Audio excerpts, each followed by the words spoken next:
दोस्तों जय श्री कृष्णा। स्वागत है आपका हमारे चैनल पर। आज की इस वीडियो में हम जानेंगे 2025 में श्रावण पूर्णिमा कब पड़ रहा है, किस दिन व्रत धारण किया जाएगा और भगवान सत्यनारायण का पूजन कब किया जाएगा, किस दिन स्नान दान का पूर्णिमा पड़ रहा है और इस दिन यह कार्य किस प्रकार से पूर्ण किया जाएगा, इस दिन शुभ मुहूर्त का समय क्या होगा और सावन पूर्णिमा तिथि जो कि 2 दिन लग रही है और रक्षाबंधन का त्यौहार कब मनाया जाएगा। तो रक्षाबंधन का त्यौहार और उसमें क्या भद्रा काल लग रहा है या नहीं लग रहा है, तो उस विषय पे भी बात करेंगे। भद्रा के समय में रक्षाबंधन नहीं मनाया जाता है, तो भद्रा कब से कब शुरू होगा और कब समाप्त होगा, तो रक्षाबंधन का शुभ मुहूर्त हमें कब प्राप्त होगा।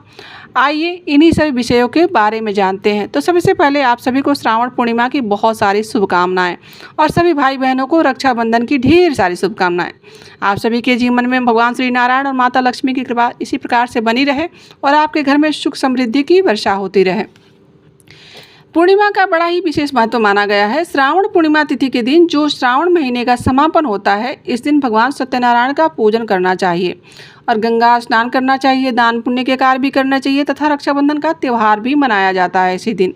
इस कारण से इसका और भी महत्व बढ़ जाता है। रक्षाबंधन का त्यौहार जो कि भाई बहनों के अटूट प्रेम का त्यौहार माना जाता है।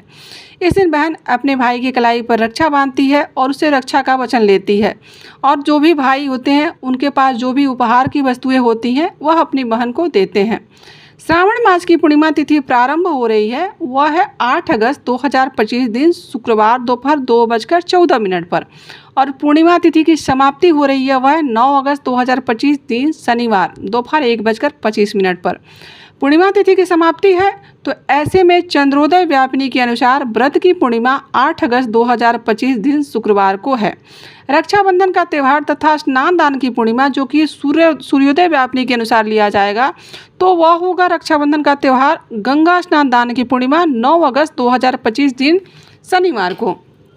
तो जो भी 32 पूर्णिमा का व्रत धारण करने वाले व्यक्ति हैं या भगवान सत्यनारायण का पूजन करने वाले हैं, वह सभी व्रत की पूर्णिमा के अनुसार 8 अगस्त को शुक्रवार के दिन इस कार्य को संपन्न करेंगे और रक्षाबंधन तथा दान स्नान की जो पूर्णिमा होती है वह 9 अगस्त 2025 दिन शनिवार को संपन्न किया जाएगा।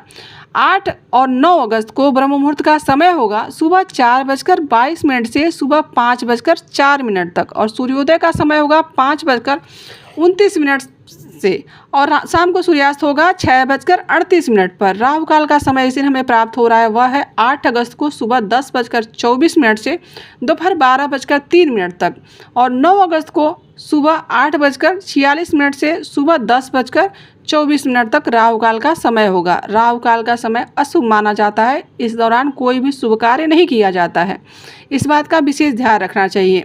8 और 9 अगस्त को प्रातःकाल पूजा का जो शुभ मुहूर्त प्राप्त होगा वह 4:43 से सुबह 5:47 तक होगा और शाम को पूजा का जो हमें शुभ मुहूर्त प्राप्त हो रहा है वह है 7:06 से रात्रि 8:10 तक। रक्षाबंधन के लिए देखा जाता है कि रक्षाबंधन में भद्रा का साया ना हो, भद्रा का समय छोड़ के ही हमें रक्षाबंधन का त्यौहार मनाना चाहिए। तो पूर्णिमा तिथि के में रक्षाबंधन का त्यौहार मनाने के तो 8 अगस्त को दोपहर 2:14 से भद्रा शुरू हो रहा है और इसका समापन 1:54 पर हो जाएगा, यानी कि 9 अगस्त के तड़के 1:54 पे भद्रा समाप्त हो जा रहा है। तो 9 अगस्त को ही पूरे दिन आप रक्षाबंधन का त्यौहार मना सकते हैं। वैसे भी पूर्णिमा दोपहर को 1:25 पर समाप्त हो जा रही है, तो आप उसके पहले ही राखी वोखी बंधवा लीजिए और अपना जो भी होता है वह पूरा कर लीजिए। राखी बांधने के लिए 9 अगस्त को शुभ मुहूर्त जो हमें प्राप्त हो रहा है उसके अनुसार समय जो अभिजीत मुहूर्त होता है वो 9 अगस्त को सुबह 11:68 से और दोपहर 12:53 तक होगा। इसके बाद चौघड़ियाँ चालू हो जाएंगी और इसके बाद फिर जो चौघड़ियाँ होंगी उसके बाद इस समय में विशेष प्रकार से जब आप रक्षाबंधन का त्यौहार मनाने जा रहे हैं तो राखी बांधते समय आपको ध्यान रखना चाहिए वह समय आपको कब प्राप्त हो रहा है। तो 9 अगस्त को गंगा स्नान के लिए जो चौगड़ियों का शुभ मुहूर्त है, उसमें आप रक्षाबंधन मना सकते हैं, तो राखी बांध सकते हैं।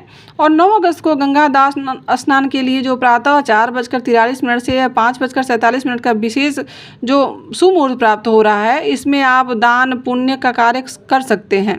तथा ब्रह्म मुहूर्त में जो भी सुबह आप 4:22 से लेकर और 5:04 तक होगा, इस दौरान आप गंगा स्नान कर सकते हैं। पूर्णिमा के व्रत धारण करने वाले जो व्रती हैं, जो 32 पूर्णिमा का व्रत धारण करते हैं, और वो 8 अगस्त को अपना व्रत कर सकते हैं। और इस दिन सभी व्रत जो भी मतलब जो 32 पूर्णिमा करते हैं वो भी, और जो नहीं करते हैं सिर्फ हर महीने का पूर्णिमा करते हैं वो भी उस व्रत को धारण कर सकते हैं। इस व्रत में शिव जी का पूजन किया जाता है तथा लक्ष्मी नारायण की भी पूजा करनी चाहिए, और साथ ही भगवान सत्यनारायण का पूजन किया जाता है। भगवान सत्यनारायण का पूजा जो कि शाम के समय में विशेष प्रकार से करना चाहिए। अगर आप 9 अगस्त को भगवान सत्यनारायण का पूजन करना चाहते हैं तो दोपहर 1:25 तक जो कि पूर्णिमा तिथि है, तो पूर्णिमा तिथि के अनुसार दोपहर 1:25 से पहले ही आप सत्यनारायण का पूजन संपन्न कर लीजिए।